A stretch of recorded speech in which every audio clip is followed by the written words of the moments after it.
Be ready for dictation. Start.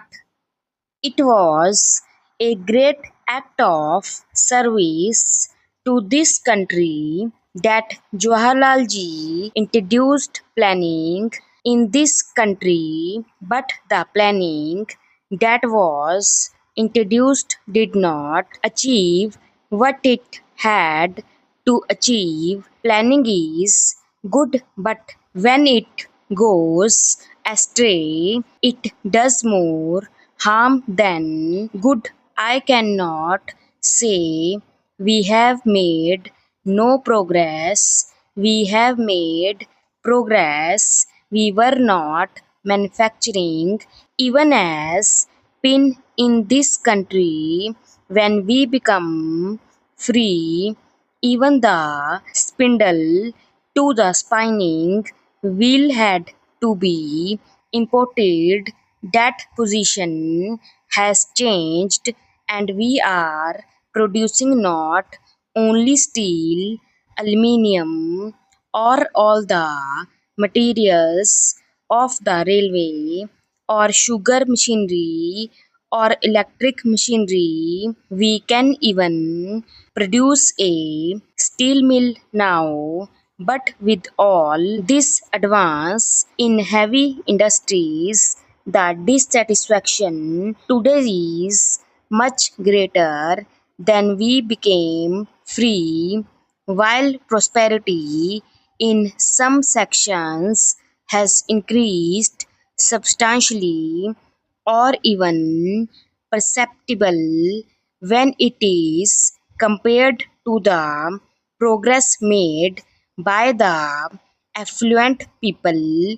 There is a great dissatisfaction because their expectation, which is not very high in my view, is not fulfilled, and this is where planning has not succeeded in creating conditions which would remove this dissatisfaction and create a feeling of not only satisfaction but an atmosphere of hope and courage, so that we may face our problems with greater confidence and with greater efficiency.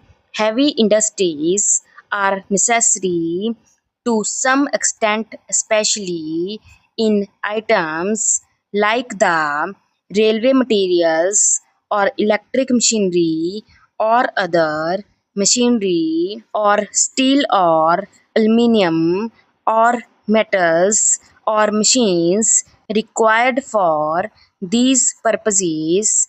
Consumer goods, which are far more essential for the poor and not only for the every person in society, are uneconomic to produce in heavy industries. They can be more conveniently produced, more easily produced, and produced with much less capital per capita or per man employed in small and cottage industries than in the bigger industries. This is a controversial subject. In a heavy industry, to employ one man requires a capital of anything between rupees 25,000 and rupees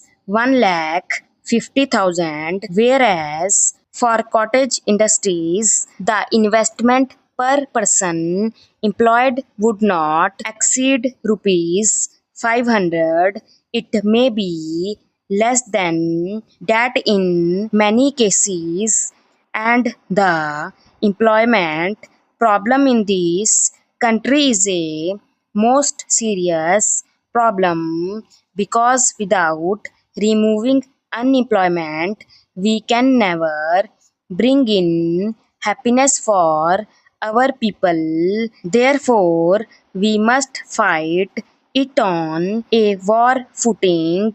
All this requires full attention and a change in attitude to planning as regards prosperities, also as regards methods. All this has happened because we began to imitate the West and the Western affluent methods. They are good for them, but they are not good for us. Whatever is good in them, we can certainly take and we should take. We cannot think we know everything and we have nothing to learn. We have much to learn from every person. The wisest man has to learn something from even a child. We have to learn a great deal from the whole world, and whatever we learn must be based on our foundations of culture, requirements of society, and our genius. This we have almost forgotten. This is the greatest misfortune of all of us. This we have to remove, and unless we get back this pride in our own basic culture and in our way of life, I am afraid whatever attitude we may keep, it will miscarry. Any task can become successful only if it is taken up with a right attitude, in the right perspective, and with right means. Efficiency can be defined as the skill with which you can perform a task with the least labor, with the least expenditure of money, and with maximum contentment of doing it and of producing right things. Now, if you examine any task with the background, I am quite sure there will be little scope for disagreement. Our planning is thought in terms of large expenditure of money because we thought more of heavy industries. We should have attended to it first. Of course, major irrigation works are necessary.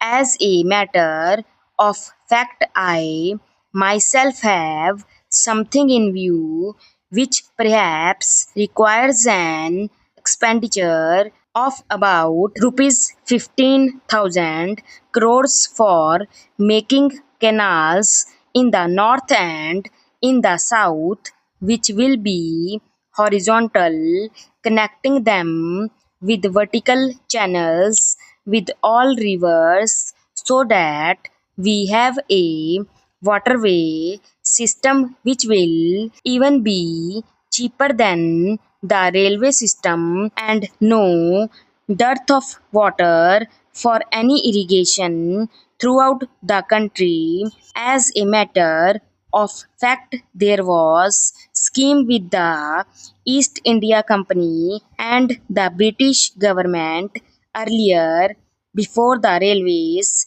had been planned, and there was a scheme for improving the waterway system or having waterway system for transport and for irrigation, but they found that if that was taken up, they will have very little to import from England, and therefore they decided in favor of railways, where everything was imported from the Britain, stopping